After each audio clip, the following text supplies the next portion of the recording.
छवि को देख करके स्तब्ध हो गई। अब मैं थक चुकी हूँ, विवाह हो गया, विवाह के बाद उनके पति अनुकूल थे, उनके पूजा में कभी विक्षेप नहीं होने देते थे, लेकिन ठाकुर जी की पता नहीं कैसी लीला है कि जो अनुकूल होता है भक्ति में उसको दूर कर देते हैं।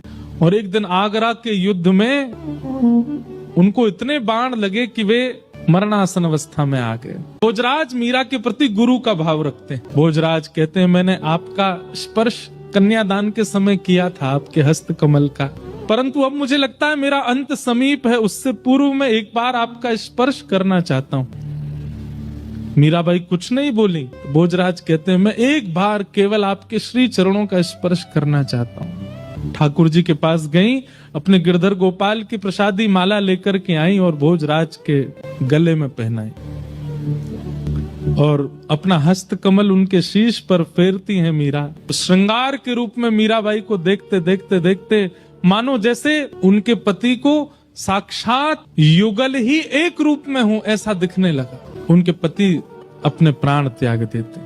तो पूरे मेवाड़ में एक भी व्यक्ति मीराबाई के पक्ष का नहीं है।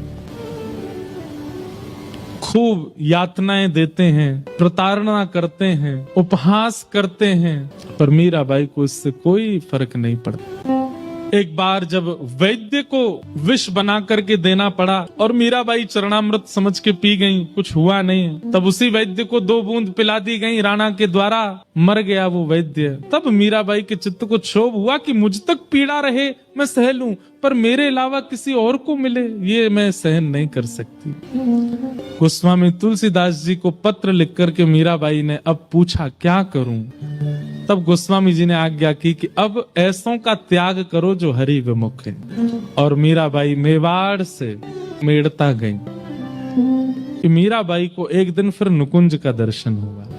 रात्रि में नित्य ही उनको अनुभव तो होते थे, कभी सुगंधी का अनुभव होता था, कभी नूपुरों की ध्वनि का अनुभव होता था, कभी वंशीनाथ का अनुभव होता था। एक दिन कुछ अनुभव हुआ मानो किसी ने पुकारा हो। तभी निधिवन राज में प्रवेश कर गईं और वहां अनेक सखियां सहचरियां हैं और मीराबाई सबको देखे इतनी सुंदर हैं सब, और सब मीराबाई को देख के गए, अरे माधवी तू आ गई। अपना नाम माधवी सुनकर के मीरा थोड़ी चकित होती है, ये सब मुझे माधवी क्यों बोल रहे हैं, और ये ऐसी अद्भुत कुंज, ये ऐसे अद्भुत साज, ये ऐसे अद्भुत पुष्प, ये पहले तो मैंने कभी देखे नहीं, ये सब मुझे माधवी क्यों कहते हैं। तभी एक द्वार खुला और उस द्वार के भीतर से पीताम्बरी पहने श्याम सुंदर नीलांबर धारण की हुई हमारी किशोरी जी, दोनों युगल सरकार का जैसे ही आगमन हुआ पूरी सभा सुगंधित हो गई, सब नतमस्तक हो गए, जय जयकार करने लगे, पुष्प वृष्टि करने लगे। और मीराबाई उस छवि को देख करके स्तब्ध हो गई। स्तब्ध सी खड़ी है मीरा, और ठाकुर जी मीरा को जैसे ही देखते हैं प्रथम दृष्टि मिली है मीरा से, और ठाकुर जी किशोरी को कहते हैं, देखो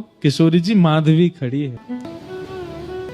मीराबाई का शरीर ठंडा पड़ गया, रोम रोम पुलकित हो गया, नेत्रों से अश्रु गिर रहे हैं पर पलक झपक नहीं पा रही है।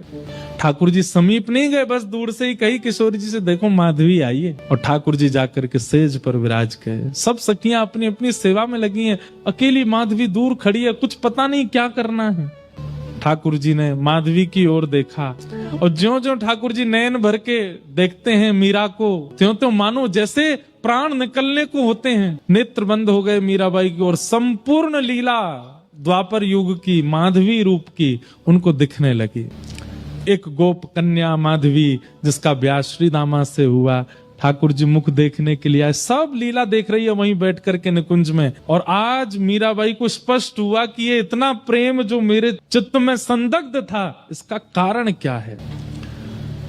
और यहां तक की लीला, जब तक ठाकुर जी ने गिरिराज जी धारण किए तब तक की लीला, संपूर्ण दर्शन जब माधवी को हुआ, नेत्र खुले तो आंखें लाल हैं, नेत्रों से अश्रु गिर रहे हैं। अब मिल गए हो आप, अब आप मुझे दूर मत कीजिएगा। ठाकुर जी कहते हैं, अभी बहुतों का कल्याण आपसे होना है, इसलिए आपको वापस जाना होगा। मीराबाई खूब रोई, खूब मना किया, पर ठाकुर जी बोले, अभी आपसे बहुतों का कल्याण होना है, आपको जाना पड़ेगा। और निकुंज में जाके सब दर्शन करके मीराबाई वापस आई। यहाँ मेवाड़ में अकाल पड़ गया, पूरे मेवाड़ में भूख लगी। खूब प्रयास किए राणा ने, लेकिन पता नहीं चला कि भाई इसका कारण क्या है। तब एक साधु ने जाकर के कहा, ये वैष्णव अपराध लगा है मेवाड़ को, भक्तिमती मीरा का इतना अपमान किया है तुम लोगों ने, इसलिए तुम्हारे राज्य की ये दशा हो रही है। इसको सुधारना चाहते हो तो एक ही उपाय है, पुनः मीराबाई के चरण मेवाड़ आएंगे तो ही मेवाड़ समृद्ध होगा।